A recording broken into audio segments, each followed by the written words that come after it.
नमस्ते अंदर की हेगिद्रा में मस्त है अन्ना थोड़ा प्याज डालो सब्सक्राइब कर लो वेलकम टू माय ఛానల్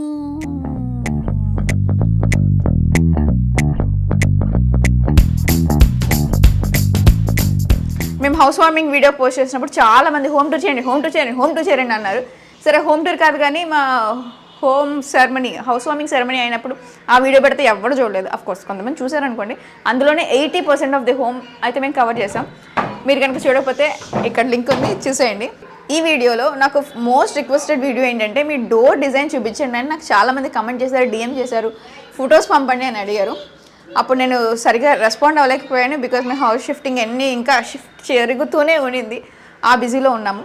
ఈరోజు ఒక short video only on the door design చేద్దామని ఫిక్స్ అయ్యాను. So this is the video guys. మా డోర్ డిజైన్ ఎలా వచ్చింది, మేము ఎట్లా సెలెక్ట్ చేసుకున్నాం, ఎక్కడ చేయించాం అన్నది మొత్తం మీకు ఈ వీడియోలో చూపించిపోతున్నాను. దానికంటే ముందు ఒక చిన్న స్టోరీ చెప్తాను. యాక్చువల్లీ ఈ డోర్ది బిల్డర్ కాంట్రాక్ట్లో ఉందన్నమాట, మనకి ఈ డోర్ ఇవ్వాలి అని. మా ఇంటీరియర్స్ వాళ్ళు మాకు హెల్ప్ చేశారు, ఏంటి ఒక డోర్ డిజైన్ పిక్ చేసుకోవడానికి. మేము అది పిక్ చేసుకొని బిల్డర్కి పంపించాము. పంపించాక ఆయన ఓకే అన్నారు. తర్వాత డోర్ కూడా రెడీ అయిపోయింది సార్ అని చెప్పారు. తీరా మేము చూసేసరికి మేము ఏదైతే డిజైన్ అనుకున్నామో అందులో ఓన్లీ పైన పార్ట్సే వచ్చిందనమాట. మధ్యలో డిజైన్ మిస్ అయింది. వి వర్ షాక్డ్ బికాస్ ఈ డిజైన్ సెలెక్ట్ చేసిందే ఈ మధ్యలో డీటెయిలింగ్ కోసమే సెలెక్ట్ చేశాను అనమాట. అదే అందం. అదే లేకుండా పైన 2 ముక్కలు ఇస్తారు ఏంటి అని కొంచెం డిస్కషన్ అయితే జరిగింది. ఆయన అన్నారు, లేదు ఇట్స్ నాట్ పాసిబుల్, మీకు విజయవాడలో ఎక్కడా అది చేయరు, ఆ కార్వింగ్స్ ఎక్కడా ఉండవు, డోర్స్ అంటే ఇట్లాగే ఉంటాయని అన్నారు.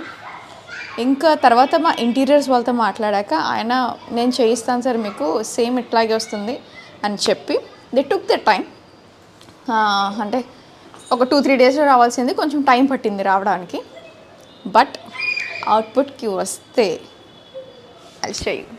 డోర్ డిజైన్ చూపించే ముందు ఇది మా డోర్ అందం పోయింది దీనివల్ల, బట్ కొన్ని కావాలంటే కొన్ని వదులుకోవాలి కదా. ఇది జస్ట్ మెష్ డోర్ అనమాట. మెష్ డోర్ వేయించాక ఇగో ఈ కడ్డీ అడ్డొచ్చింది, దానివల్ల మా డోర్ డిజైన్ పోయింది.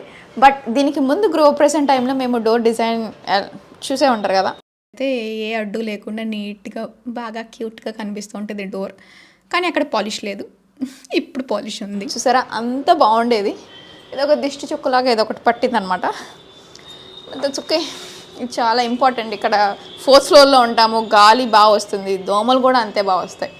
ఇది ప్రొటెక్ట్ చేస్తుంది. So can't help. Now coming to the design.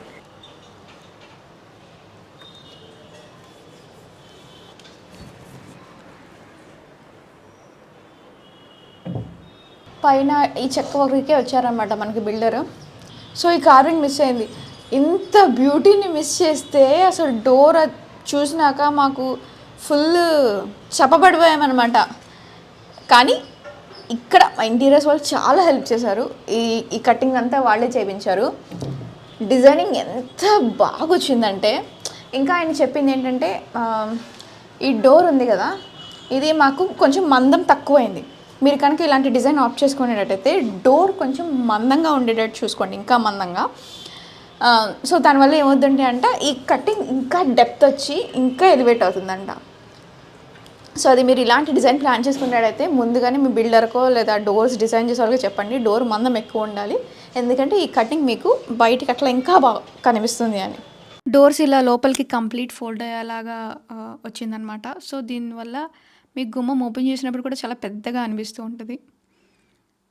ఇది పాలిష్ చేశాక చాలా బాగా వచ్చింది. అండ్ పాలిష్ కూడా కొన్ని టైప్స్ ఉంటాయి కదా, మేము న్యాచురల్ ఫినిష్కి వెళ్ళామన్నమాట. నాకు ఆ న్యాచురల్ టేక్ లుక్కే బాగా అనిపిస్తుంది డోర్స్ అంటే.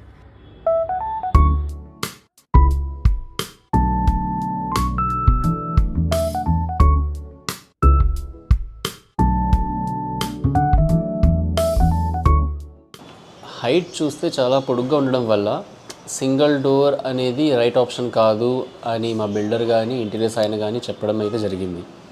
సో మేము కాస్త రీసెర్చ్ చేశాక మాకు అదే అర్థమైంది. లైక్ సింగిల్ డోర్ అయితే డెఫినెట్గా బెండ్ అయిపోయి క్రాక్స్ వచ్చే ఛాన్సెస్ హై ఉంటాయి, better go for double door అని. కానీ అప్పుడు మనం డబల్ డోరా ఎలా వస్తుందో ఏంటో మనం అసలు ఫస్ట్ నుంచి సింగిల్ డోరే అనుకున్నాం. లాస్ట్లో ఈ స్విచ్ రాగానే వీఆర్ వెరీ టెన్స్డ్. ఇంటికి అందం తలుపు, ఆ తలుపే ఎలా అవుతుందో అన్నట్టు. But finally we got a very good design. ఎలాగో లైక్ ఎక్స్ప్లెయిన్ ఎర్లియర్ అది ఇంప్లిమెంట్ అంతా అయిపోయింది. Then the question was lock ఎక్కడ పెట్టాలి. ఇంత మంచి డిజైన్కి ఇప్పుడు సెంటర్ లాక్ వేయొచ్చు, హ్యాండిల్ ఎక్కడ పెట్టాలి. హ్యాండిల్ మరీ పైన కింద పెట్టలేము. So let's go for a handle in the center and lock పైన కానీ కింద కానీ అనుకున్నాం. మరి ఇప్పుడు పైన కానీ కింద కానీ అనుకుంటే ఇంత పెద్ద డోర్కి ఎక్కడో పైన పెట్టేస్తే కింద డోర్లో ఉంటుంది. సో రెండు చోట్ల మీకు లాక్ కావాలి. అలాంటప్పుడు మళ్ళీ ఆ లాక్ కూడా ఇందులో సీమ్లెస్గా కలిసిపోయేలా ఉండాలి. సో అలా ఫైనల్గా చాలా ఆచితూచి ఆలోచించి మెజర్మెంట్స్ అని ప్రాపర్గా తీసుకొని ఆ పొజిషన్స్ని ఫైనల్ చేసి అలా ప్లేస్ చేసామన్నమాట. So finally it looks great. Okay, that's it for today's video guys. నేను చెప్పాలనుకుంది నేను చెప్పానా, లేదా మీరు చూడాలనుకుంది మీరు చూసారా లేదో, మీకు ఎలా అనిపించిందో కమెంట్ చేయండి. ఇంకేమైనా డీటెయిల్స్ కావాలన్నా కూడా కమెంట్ చేయండి. లైక్ చేయండి, కమెంట్ చేయండి, సబ్స్క్రైబ్ చేయండి. Thank you for watching. Tata bye.